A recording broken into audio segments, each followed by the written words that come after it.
أعوذ بالله من الشيطان الرجيم بسم الله الرحمن الرحيم ولقد آتينا موسى الكتاب وقفينا من بعده بالرسل وآتينا عيسى ابن مريم البينات وأيدناه بروح القدس أفكلما جاءكم رسول بما لا تهوى أنفسكم استكبرتم ففريقا كذبتم وفريقا تقتلون وقالوا قلوبنا غلف بل لعنهم الله بكفرهم فقليلا ما يؤمنون ولما جاءهم كتاب من عند الله مصدق لما معهم وكانوا من قبل يستفتحون على الذين كفروا فلما جاءهم ما عرفوا كفروا به فلعنة الله على الكافرين بئس ما اشتروا به أنفسهم أن يكفروا بما أنزل الله بغيا أن ينزل الله من فضله على من يشاء من عباده فباءوا بغضب على غضب وللكافرين عذاب مهين صدق اللہ العظیم وَلَقَدْ آتَيْنَا مُوسَى الْكِتَابَ اور البتہ تحقیق دی ہم نے موسیٰ علیہ السلام کو کتاب وَقَفَّيْنَا مِن بَعْدِهِ بِالرُّسُلِ اور بھیجے ہم نے لگاتار ان کے بعد کئی رسول وَآتَيْنَا عِيسَى ابْنَ مَرْيَمَ اور دی ہم نے مریم کے بیٹے عیسیٰ علیہ السلام کو البینات واضح دلیلیں وَأَيَّدْنَاهُ بِرُوحِ الْقُدُسِ اور ہم نے تائید کی اس کی پاکیزہ روح کے ساتھ أَفَكُلَّمَا جَاءَكُمْ رَسُولٌ بِمَا لَا تَهْوَىٰ أَنفُسُكُمُ اسْتَكْبَرْتُمْ کہ جب بھی کوئی رسول لایا تمہارے پاس وہ چیز جسے تمہارے نفس نہیں چاہتے تھے تو تم نے تکبر کیا فَفَرِيقًا كَذَّبْتُمْ پس پیغمبروں کے ایک فریق کو تم نے جھٹلایا وَفَرِيقًا تَقْتُلُونَ اور ایک فریق کو تم نے قتل کیا وقالوا قلوبنا غلف اور کہا انہوں نے ہمارے دل غلافوں میں ہیں بل لعنهم اللہ بکفرہم بلکہ اللہ تعالیٰ نے ان پر لعنت فرمائی ان کے کفر کی وجہ سے فقلیلا ما یؤمنون پس بہت تھوڑے ہیں جو ایمان لاتے ہیں ولما جاءهم کتاب من عند اللہ اور جب آئی ان کے پاس کتاب اللہ تعالیٰ کی طرف سے مصدق لما معاہم تصدیق کرنے والی ہے ان کتابوں کی جو ان کے پاس ہیں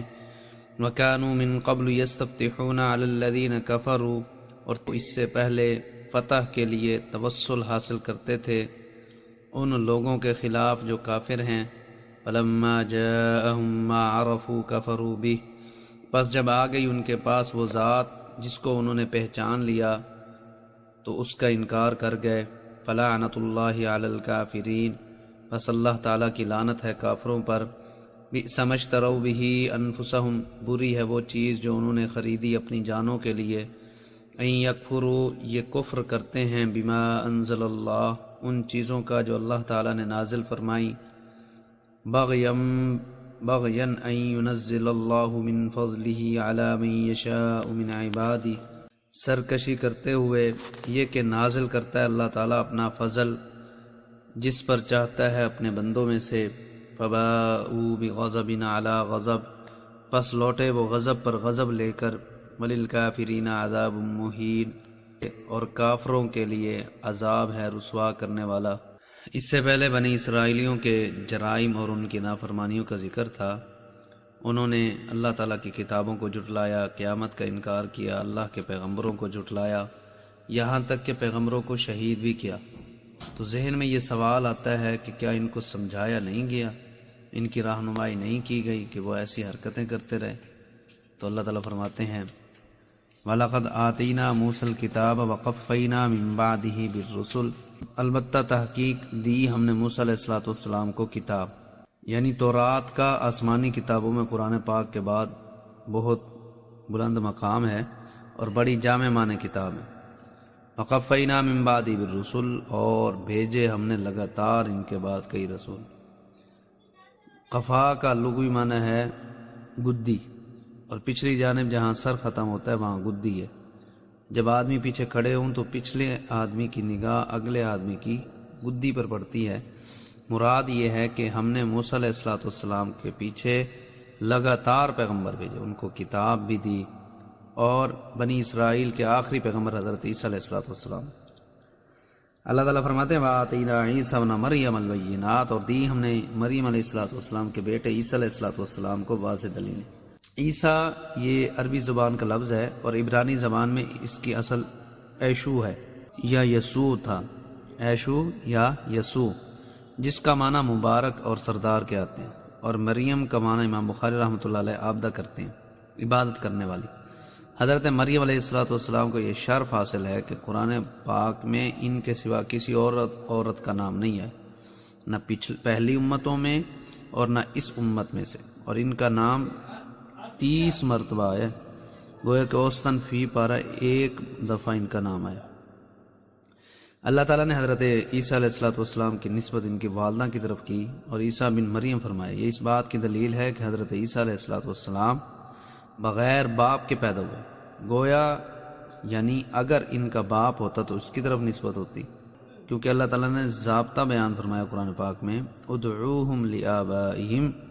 باپ کی طرف نسبت کر کے پکارو۔ اب یہاں مرزا غلام احمد قادیانی ملعون، اس نے حضرت عیسیٰ علیہ السلام کے متعلق بڑی غلیظ زبان استعمال کی، تو علماء کرام نے ان کے خلاف آواز بھی بلند کی۔ شیطان نے اپنی کتاب، یہ جو شیطان اس نے اپنی کتاب کشتی نوح میں پہلے تو مولویوں کو خاصی گالیاں دی کہ یہ مولوی بڑے بدذات ہیں، یہ لوگوں کو میرے متعلق کہتے ہیں کہ میں عیسیٰ علیہ السلام کی تعظیم نہیں کرتا، میرے سے زیادہ عیسیٰ علیہ السلام کی تعظیم کرنے والا کون ہے؟ میں عیسیٰ علیہ السلام کی تعظیم کرتا ہوں، ان کے 6 بہن بھائیوں کی بھی تعظیم کرتا ہوں، اور ان کے باپ یوسف نجار کی بھی تعظیم کرتا ہوں، یہ ہے اس کی تعظیم معاذ اللہ۔ اور اس نے اپنی کتاب تریاق القلوب میں لکھا ہے کہ حضرت عیسیٰ علیہ السلام کی 3 نانیاں، 3 دادیاں زناکار اور کسبی عورتیں تھیں، لا حول ولا قوت الا باللہ، یہ ہے اس کی تعظیم۔ بڑا خبیث آدمی تھا بھائی، جب ازروع قرآن ان کا باپ ہی نہیں ہے تو دادیاں کہاں سے آ گئیں؟ بہرحال اللہ تعالیٰ نے حضرت عیسیٰ علیہ السلام کو واضح دلیلیں دے کر مبعوث فرمایا۔ اللہ تعالیٰ فرماتے ہیں وَأَيَّدْنَاهُ بِرُوحِ الْقُدُسِ، اور ہم نے تائید کی اس کی پاکیزہ روح یعنی جبریل امین علیہ السلام کے ساتھ، تاکہ ان کو کوئی تکلیف نہ پہنچائے۔ جبریل امین علیہ السلام کی تائید کی ضرورت اس لیے پڑی کہ حضرت عیسیٰ علیہ السلام نے جب بنی اسرائیل کی اصلاح کا کام شروع کیا اور ان کو بتایا گیا کہ یہ چیزیں تم نے بگاڑ دی ہیں اور اس سے دین کا رکشہ بگڑ گیا ہے، تو چھوٹے بڑے سب کے سب ان کے مخالف ہو گئے، کیا مولوی یا پیر یا عوام اور کیا خواص، سب نے حضرت عیسیٰ علیہ السلام سے لڑنا شروع کر دیا۔ جس طرح آج کے زمانے میں اہل بدعت نے دین کا نقشہ بگاڑ کر رکھ دیا ہے، عوام کا ایسا ذہن بنا دیا کہ اگر بدعات کی تردید کرو تو لڑنے مرنے کے لیے تیار ہو جاتے ہیں۔ ان کے ذہنوں کو بدلنا بڑا مشکل کام ہے، اور بدعات کی تردید سے زیادہ ان کو چھوڑنا مشکل ہے۔ بدعات کو چھوڑنے والا بڑا مجاہد ہے۔ اللہ تعالیٰ فرماتے ہیں فَأَفَكُلَّمَا جَاءَكُمْ رَسُولٌ بِمَا لَا تَهْوَىٰ أَنفُسُكُمُ اسْتَكْبَرْتُمْ، کہ جب بھی کوئی رسول آئے تمہارے پاس وہ چیز جسے تمہارے نفس نہیں چاہتے تھے تو تم نے تکبر کیا۔ فَفَرِيقًا كَذَّبْتُمْ، پس پیغمبروں کے ایک فریق کو تم نے اے ظالموں جھٹلایا، وَفَرِيقًا تَقْتُلُونَ، اور ایک فریق کو تم نے قتل کیا، جیسے حضرت شایع علیہ السلام، حضرت زکریہ علیہ السلام، حضرت یحییٰ علیہ السلام، اور ان کے علاوہ اور بہت سارے پیغمبروں کو تم نے شہید کیا۔ جب بھی کسی پیغمبر نے ان کی مرضی کے خلاف بات کی، اس کو انہوں نے شہید کر ڈالا۔ حضرت یحییٰ علیہ السلام کے زمانے میں حاکم وقت نے اپنی بھانجی کے ساتھ نکاح کرنا چاہا۔ تاریخ بتاتی ہے کہ یحییٰ علیہ السلام اپنا فریضہ ادا کرنے کے لیے اس کے پاس تشریف لے گئے اور فرمایا کہ میرے پاس اس طرح کی بات پہنچی ہے، اس لیے میں یہ تحقیق کرنے کے لیے آیا، کیا تم اپنی بھانجی کے ساتھ نکاح کرنا چاہتے ہو؟ اس نے کہا تو کون ہوتا ہے اس طرح کی باتیں کرنے والا؟ فرمایا میں اللہ تعالیٰ کا پیغمبر ہوں اور یہ بات میرے فریضہ میں داخل ہے کہ میں ناجائز کاموں کو روکوں،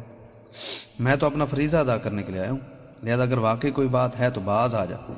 تیرے لیے اور عورتوں اور لونڈیوں کی کمی نہیں ہے۔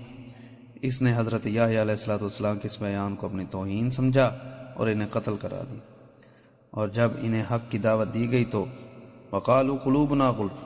اور کہا انہوں نے ہمارے دل غلافوں میں۔ غلف اغلف کی جمع ہے جس کا معنی غلاف، جو قرآن شریف اور دیگر کتابوں پر چڑھایا جاتا ہے تاکہ ان پر گرد و غبار نہ پڑے، مکھی نہ بیٹھے، دھواں نہ لگے، بے حرمتی نہ ہو، تو انہوں نے کہا کہ ہمارے دلوں میں اللہ تعالیٰ کی معرفت ہے، علم ہے اور بڑی پاکیزہ چیزیں ہیں، ان پر ہم نے غلاف چڑھائے ہوئے ہیں تاکہ تمہاری گرد و غبار اور دھومے کی معنی باتیں ہمارے دلوں تک نہ پہنچیں۔ اللہ تعالیٰ فرماتے ہیں بل لعنہم اللہ بکفرہم، یہ بات نہیں ہے کہ ان کے دل بڑے صاف ہیں اور ان کے عقیدے اور نظریات درست ہیں اور تمہاری باتیں گرد و غبار والی ہیں، بلکہ اللہ تعالیٰ نے ان پر لعنت فرمائی ان کے کفر کی وجہ سے۔ فقلیلا ما یؤمنون، پس بہت تھوڑے ہیں جو ایمان لاتے۔ باوجود اس کے کہ تقریباً سارے یہودی حضرت صلی اللہ علیہ وسلم کو جانتے تھے کہ واقعی یہ سچا پیغمبر ہے، یعرفونہ کما یعرفون ابناہم، اس طرح پہچانتے ہیں جس طرح اپنی اولاد کو پہچانتے ہیں۔ حضرت عبداللہ بن سلام رضی اللہ تعالیٰ عنہ جب مسلمان ہوئے تو بڑا عجیب واقعہ ہو، بخاری شریف میں ہے کہ وہ جب کلمہ پڑھ کر بیٹھے تو دیکھا کہ اور یہودی بھی آ رہے ہیں، تو پردے کی اوٹ میں ہو گئے اور حضرت صلی اللہ علیہ وسلم سے درخواست کی کہ حضرت یہودی آ رہے ہیں، پہلے ان سے آپ صلی اللہ علیہ وسلم میرے متعلق پوچھیں کہ میں کون ہوں، پھر ان کو اسلام کی دعوت دیں۔ چنانچہ جب وہ آ گئے تو آپ صلی اللہ علیہ وسلم فرمایا کیف فیکم ابن السلام، عبداللہ بن سلام تم میں کیسا آدمی ہے؟ کہنے لگے خیرنا وابن خیرنا، ہم میں سے بہتر ہے اور بہتر کا بیٹا ہے، اعلمنا وابن اعلمنا، سب سے بڑا عالم ہے اور سب سے بڑے عالم کا بیٹا ہے، سیدنا وابن سیدنا، ہمارا سردار اور ہمارا سردار کا بیٹا ہے۔ آپ صلی اللہ علیہ وسلم نے فرمایا کہ اگر وہ اسلام قبول کر لے تو تمہارا کیا رویہ ہوگا، تم کیا کرو گے؟ کہنے لگے کہ اعاذہ اللہ من الاسلام، اللہ تعالیٰ اسے اسلام سے پناہ میں رکھے۔ یہ باتیں ہو رہی تھیں کہ حضرت عبداللہ بن سلام رضی اللہ تعالیٰ عنہ پردے سے باہر آ گئے اور ڈٹ کر کہا اشہد ان لا الہ الا اللہ وحدہ لا شریک لہ واشہد ان محمدا عبدہ ورسولہ۔ اب وہ یہودی جنہوں نے ان کی اتنی تعریف کی تھی کہنے لگے شرنا وابن شرنا، ہم میں سے بڑا شرارتی اور بڑے شرارتی کا بیٹا ہے۔ اندازہ لگاؤ وہی آدمی ہیں، وہی زبانیں ہیں، پہلے کیا کہا اور اب کیا کہہ رہے ہیں، مگر ضد کا کوئی علاج نہیں ہے نا، جانتے پہچانتے ہوئے بھی ایمان نہیں لائے، سوائے حضرت عبداللہ بن سلام اور 5-7 اور۔ ولما جاءہم کتاب من عند اللہ، اور جب آئی ان کے پاس کتاب اللہ تعالیٰ کی طرف سے یعنی قرآن کریم، مصدق لما معہم، تصدیق کرنے والی ان کتابوں کی جو ان کے پاس ہیں، تو قرآن کریم کو نہ ماننے سے ان کتابوں کا بھی انکار ہے جن کا یہ مصدق ہے۔ ہاں اگر قرآن کریم ان کتابوں کے خلاف ہوتا تو پھر وہ کہہ سکتے تھے کہ ہماری کتابوں میں کچھ اور ہے اور قرآن کریم کچھ اور کہتے، لہذا ہم نہیں مانتے، مگر یہ تو ان کا مصدق ہے نا۔ وَكَانُوا مِن قَبْلُ يَسْتَفْتِحُونَ عَلَى الَّذِينَ كَفَرُوا، وہ اس سے پہلے فتح کے لیے توسل حاصل کرتے تھے ان لوگوں کے خلاف جو کافر ہیں۔ اس آیت کریمہ کی 2 تفسیریں تمام تفسیروں میں نقل کی گئی ہیں۔ ایک یہ کہ فتح کا معنی کھولنے کے ہیں، تو اس لحاظ سے معنی یہ ہوگا کہ بنی اسرائیل کفار پر اس بات کو کھولتے تھے یعنی بیان کرتے تھے کہ آخری نبی آنے والے ہیں۔ اور دوسری تفسیر یہ ہے کہ فتح کا معنی کامیابی بھی ہے، تو یہودی حضرت صلی اللہ علیہ وآلہ وسلم کی آمد سے پہلے کافروں کے مقابلے میں فتح اور کامرانی کے لیے دعا کرتے تھے اور کہتے تھے اے پروردگار، نبی آخر الزمان کے وسیلے سے ہمیں ہمارے دشمنوں پر فتح عطا کر۔ اب وسیلہ تو اسی کا دیں گے جس کے ساتھ کچھ تعظیم کا تعلق ہوگا۔ حضرت صلی اللہ علیہ وآلہ وسلم کی تعظیم کرتے تھے، آپ صلی اللہ علیہ وسلم کے وسیلے سے دعائیں کرتے تھے۔ فلما جاءہم، پس جب آ گئی ان کے پاس ما عرفوا کفروا بھی، وہ ذات جس کو انہوں نے پہچان لیا، کفروا بھی تو اس کا انکار کر گئے۔ فلعنۃ اللہ علی الکافرین، بس اللہ تعالیٰ کی لعنت ہے کافروں پر۔ کہ اگر کوئی شخص اس طرح دعا کرے کہ اے پروردگار، حضرت صلی اللہ علیہ وآلہ وسلم کے وسیلے سے میرا یہ کام کر دے، یہ یوں کہے کہ حضرت ابوبکر صدیق رضی اللہ تعالیٰ عنہ کے طفیل سے میرا یہ کام کر دے، یہ یوں کہے کہ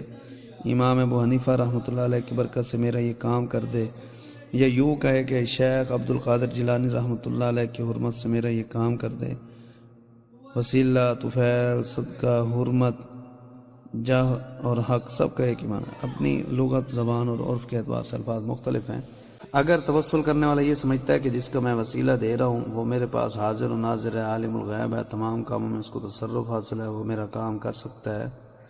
تو ایسے وسیلے کے کفر اور شرک ہونے میں کوئی شک نہیں، ایسا توسل کرنے والا کافر اور مشرک۔ اور اگر توسل کرنے والا جس کا وسیلہ دے کر دعا کر رہا ہے اس کو عالم الغیب، حاضر ناظر نہیں سمجھتا اور متصرف فی الامور بھی نہیں سمجھتا، حاضر ناظر، عالم الغیب، مختار کل، عالم الغیب ذات، یہ صرف اللہ ہی کی ذات ہے اور اللہ ہی کو سب کچھ سمجھتا ہے، اور اس کا یہ نظریہ بھی نہیں ہے کہ وہ رب تعالیٰ سے جبراً کام کرا سکتا ہے اور ان کے ساتھ تعلق اور تعلق کا واسطہ دے کر دعا کرتے تو جائز ہے۔ مثلا یوں کہتا ہے کہ اے پروردگار میرا تیرے پیغمبر پر ایمان ہے، میں ان سے محبت کرتا ہوں، یا اولیاء کی محبت کا واسطہ دے کر میں تیرے ولیوں سے محبت کرتا ہوں، اور یہ میرا ان سے محبت کرنا ایک نیک عمل ہے، اور اس نیک عمل کی وجہ سے میں توسل کرتا ہوں۔ حضرت صلی اللہ علیہ وسلم کے وسیلے سے دعا کرنے کا مطلب یہ ہے کہ چونکہ میں تیرے پیغمبر پر ایمان رکھتا ہوں، ان سے محبت کرتا ہوں، اس محبت کی وجہ سے میں تجھ سے سوال کرتا ہوں، تو یہ وسیلہ جائز ہے، اس کا کوئی بھی منکر نہیں، اور یہ وسیلہ اس آیت کریمہ سے ثابت ہے۔ اللہ تعالیٰ فرماتے ہیں بئس ما اشتروا بہ انفسہم، بری ہے وہ چیز جو انہوں نے خریدی اپنی جانوں کے لیے، اپنی جانوں کے لیے انہوں نے کفر خرید کر برا سودا کیا۔ کس چیز کا کفر کیا؟ ان یکفروا بما انزل اللہ، یہ کفر کرتے ہیں ان چیزوں کا جو اللہ تعالیٰ نے نازل فرمائی، باغین سرکشی کرتے ہیں، ان ینزل اللہ من فضلہ، یہ کہ نازل کرتا ہے اللہ تعالیٰ اپنا فضل علی من یشاء من عبادہ، اپنے بندوں میں سے جس پر چاہتا ہے،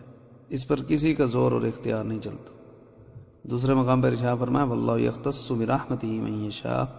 اور اللہ تعالیٰ اپنی رحمت کے ساتھ خاص کرتا ہے جس کو چاہتا ہے۔ اب ان کے کفر اور انکار کا نتیجہ یہ ہوا کہ فباؤوا بغضب علی غضب، کہ وہ اللہ تعالیٰ کا غضب سے غضب پر غضب لے کر لوٹے۔ اب ایک غضب تو یہ کہ پہلے پیغمبروں کی نافرمانی کی، اور دوسرا غضب یہ کہ آخری پیغمبر صلی اللہ علیہ وآلہ وسلم کا انکار بھی کیا۔ اللہ تعالیٰ فرماتے ہیں وَلِلْكَافِرِينَ عَذَابٌ مُّهِينٌ، انکار کرنے والوں کے لیے، کافروں کے لیے دردناک عذاب ہے، رسوا کرنے والا عذاب ہے۔ اللہ تعالیٰ سے دعا ہے کہ اللہ تعالیٰ جو کچھ کہا سنا عمل کرنے کی توفیق عطا فرمائے۔